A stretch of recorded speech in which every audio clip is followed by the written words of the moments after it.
Let's know about diuretics. Generally 4 प्रकार के diuretics अपन स्टडी करते हैं।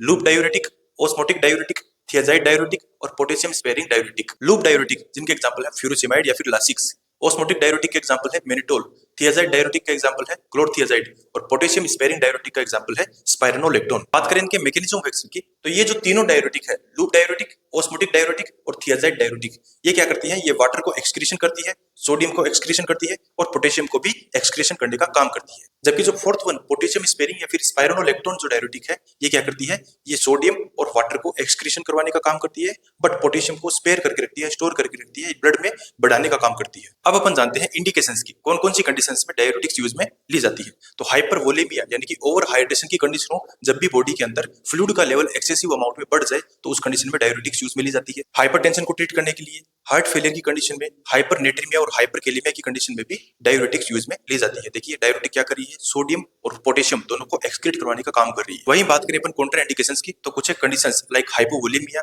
यानी कि डिहाइड्रेशन की कंडीशन है, पहले से फ्लूइड का वॉल्यूम कम है तो उस कंडीशन में अपन डायूरेटिक यूज में नहीं लेंगे। हाइपोटेंशन की कंडीशन है तब भी डायूरेटिक काम में नहीं लेंगे। एक्सक्रीटरी ऑब्स्ट्रक्शन है यानी कि रीनल सिस्टम में कहीं पर भी कोई ऑब्स्ट्रक्शन है तो भी अपन डायूरेटिक्स काम में नहीं लेंगे, क्योंकि यदि अपन ने डायूरेटिक दी तो पेशेंट का जो वाटर है या जो फ्लूइड है वो बाहर नहीं निकल पाएगा। इनके अलावा चूंकि डायूरेटिक क्या कर रही है? खुद पोटेशियम और सोडियम को बाहर निकालने का काम कर रही है।